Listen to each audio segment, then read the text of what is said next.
Hey guys, so today's recipe is being dedicated to one of my subscribers, Byron Chandler. Hi Byron!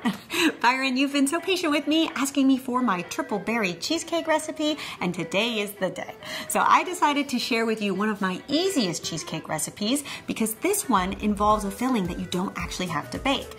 And this is perfect in the summertime when we don't want to heat up our ovens too much. So the only thing you have to bake is the crust, and it only takes about 6 to 7 minutes. Let me show you how easy this beautiful cheesecake comes together. So to make our crust, we're gonna make this really quick and easy, and we are going to use pre-ground graham cracker crumbs. This is something that I recently discovered at the supermarket. I know, there might be people out there laughing thinking, Beth, these have been around for years, but I just discovered it, and it saves a ton of time because you don't have to whip out the food processor to actually grind up your graham crackers. So we're gonna measure out 2 cups.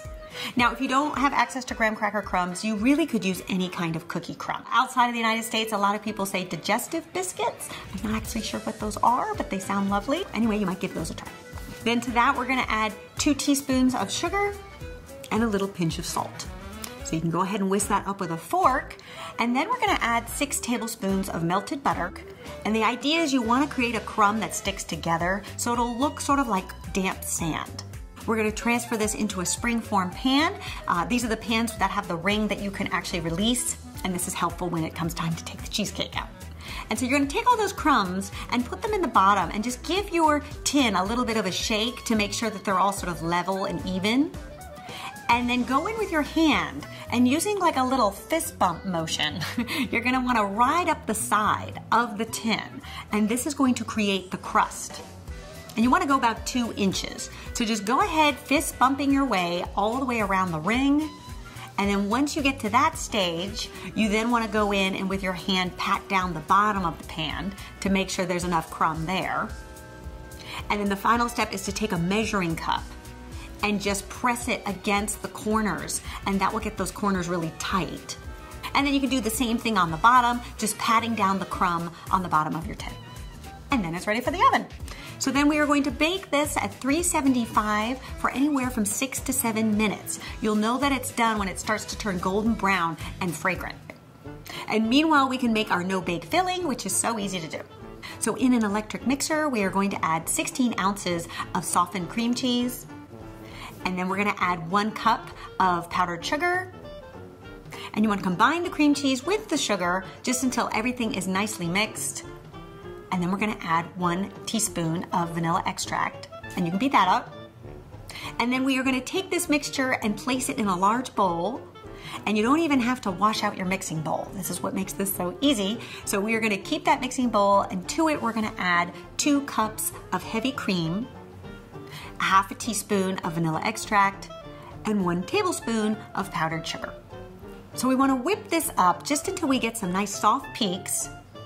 And then we're gonna add back the cream cheese mixture, and we're gonna beat that up just until everything is nice and combined. So then we're gonna transfer this into our cooled crust. And then at this point, it is helpful to have a nice little offset spatula, just to kind of press that cream cheese mixture down into your tin and give it some nice decorative swirls on top. And then you're going to cover it with some foil and pop it in the fridge. Now you do want to let this set up for probably 2 hours or so, or overnight if you have it, just so that when you go to cut into it, you get nice cheesecake wedges and that it doesn't sort of spill out everywhere. Okay, so for my triple berries, I'm gonna use some fresh raspberries, some blackberries, and some fresh strawberries. I do like to use smaller strawberries and keep the little green parts on and slice them in half. That spots of green just adds a really beautiful, almost like garden fresh quality to this cheesecake. And Byron, because you're such a loyal subscriber, I have to add 1 more berry to the mix. So consider this the triple berry bonus berry. I am gonna add some blueberries because they're my favorite berry. And really there's not a lot of precision with this process. You can just pile those berries high any which way. It doesn't have to be perfect. What I love about this cake is the sort of beautiful rustic quality it has. So the more loosey-goosey, the better.